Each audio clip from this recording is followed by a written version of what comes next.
Olá, seja muito bem-vindo, muito bem-vinda ao canal Sintetiza Agro. Para você que é cafeicultor ou trabalha no segmento da cafeicultura, esse canal é ideal para você. Semanalmente trazemos aqui conteúdo técnico, prático e teórico para te auxiliar no dia a dia no campo. Eu me chamo Edson Vieira Júnior, sou engenheiro agrônomo e consultor em cafeicultura. É um prazer imenso recebê-lo aqui. E para você que está chegando agora, quero te fazer um convite muito especial. Se inscreva no canal, é um botãozinho que tem aqui embaixo. Do lado tem um sininho, já ativa ele também para você não perder nenhum vídeo aqui do canal. Toda semana um vídeo novo com conteúdo relevante para te auxiliar no sistema produtivo. E também, se esse conteúdo faz sentido para você, deixa aquele joinha, pois aí o YouTube vai entender que é conteúdo relevante e vai encaminhar para mais produtores terem acesso também. E, claro, compartilhe com todos os seus amigos produtores, para que eles também tenham acesso ao mesmo conteúdo que você.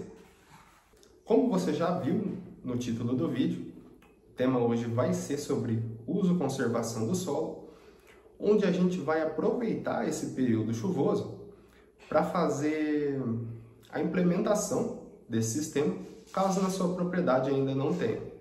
E só lembrando você que uso e conservação do solo não é somente pensando na manutenção da umidade do solo, mas também prevenção de erosão, afinal o bem mais importante dentro da propriedade não é aquele trator, não é aquela colhedeira, mas é o solo. Então a gente tem que cuidar e proteger, zelar bem por ele. E também ciclagem de nutrientes. Eu até vou mencionar daqui a pouco algumas alternativas que você pode fazer aí para fazer ciclagem de nutrientes dentro da sua lavoura de café.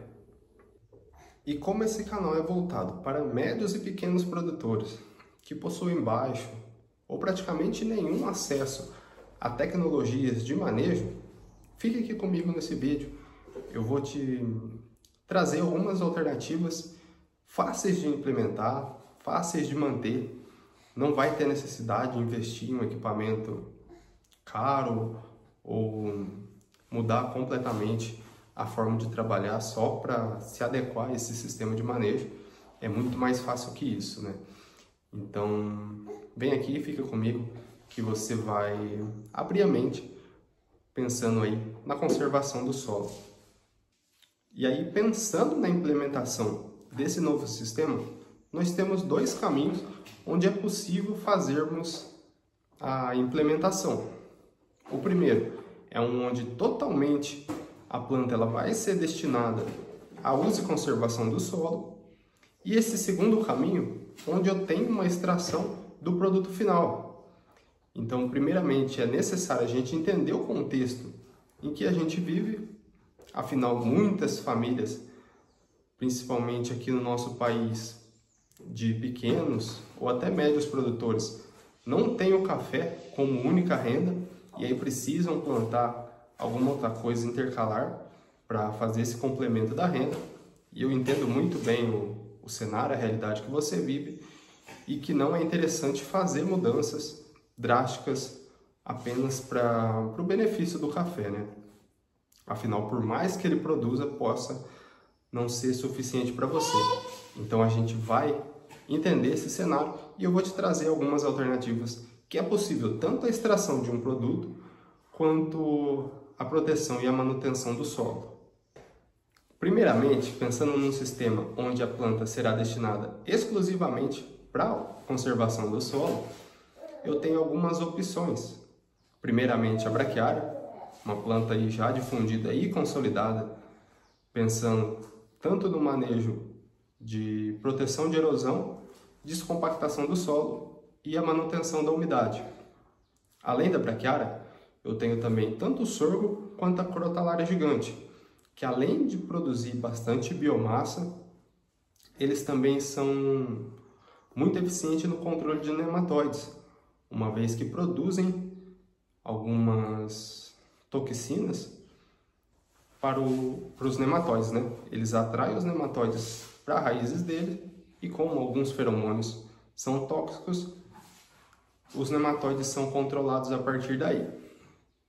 Só lembrando que independente da planta que seja, você tem que manter a região da linha ali, né, que é a projeção da saia para dentro, sempre limpa, de janeiro a janeiro. 1º de janeiro a 31 de dezembro, você vai manter, ou procurar manter, né? Às vezes um mês que acaba chovendo mais, você não consegue fazer um controle devido à chuva, mas dentro do possível e dentro das alternativas que há no mercado, é necessário que mantenha essa região limpa. E aí a cultura intercalar vai ser entre as linhas, fora da projeção da copa, onde eu tenho uma menor atividade da raiz do cafeeiro em relação à absorção de nutrientes, de água, enfim. Outra opção também é a aveia. Alguns estudos mostraram recentemente que a raiz da aveia ela atinge 10 metros de profundidade.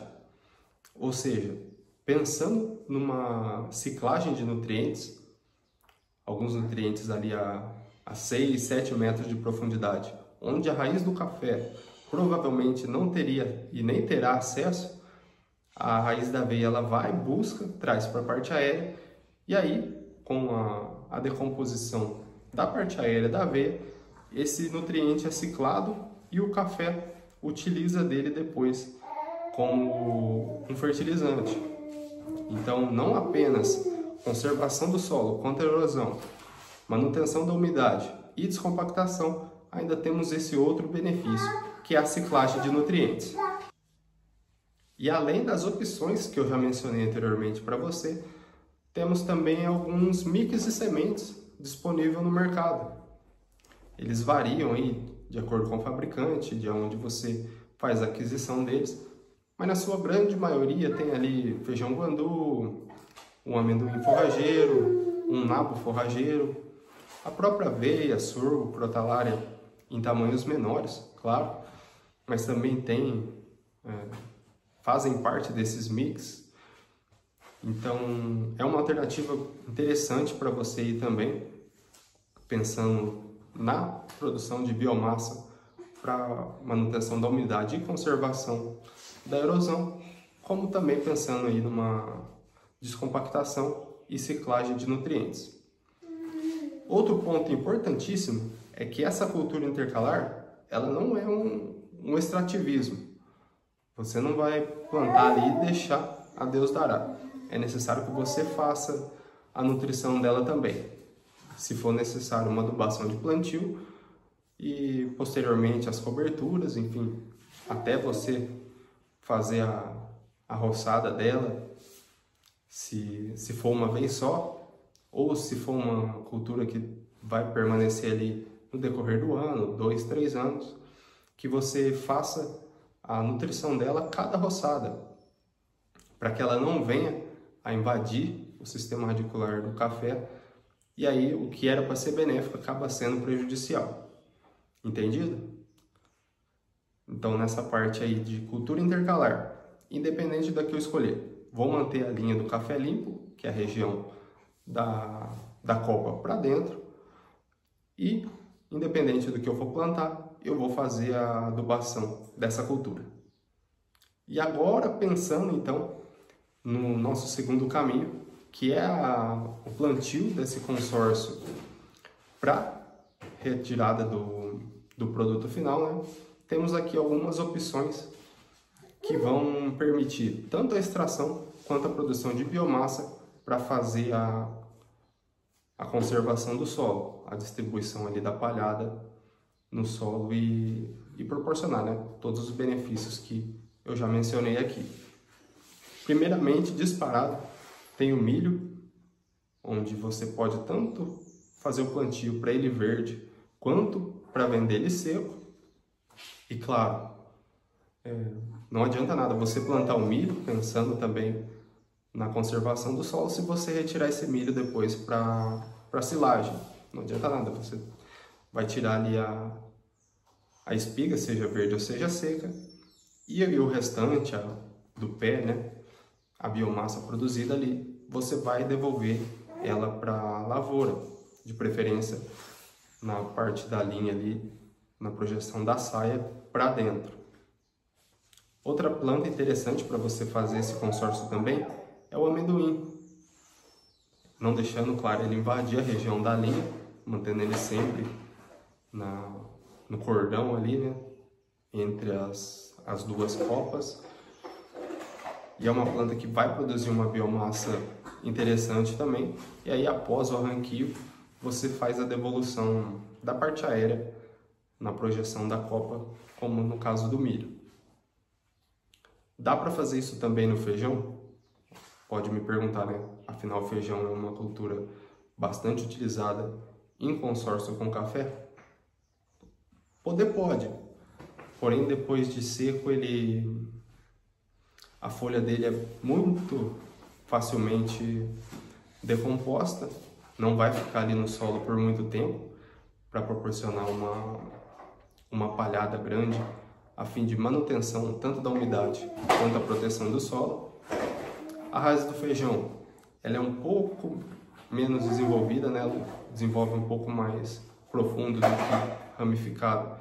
Então, pensando em descompactação do solo, ela não vai ser tão eficiente quanto um sorgo, uma braquiária, por exemplo. E também tem o fato que, para você fazer a colheita desse feijão, você vai arrancar, levar para um outro local para secagem, né? Falando isso a maioria dos casos que é feito o consórcio do feijão com café, fazer a batida dele para depois retornar os restos vegetais para a lavoura. Então, um exemplo, você planta aí 10 ruas de feijão, porém depois você não vai conseguir fazer a cobertura de 10 ruas.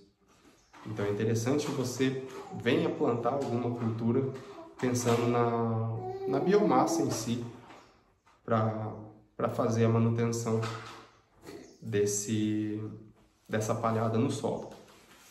E aí você viu, né? Não é nenhum bicho de 7 cabeças, é muito fácil a implementação de um sistema pensando na proteção do solo.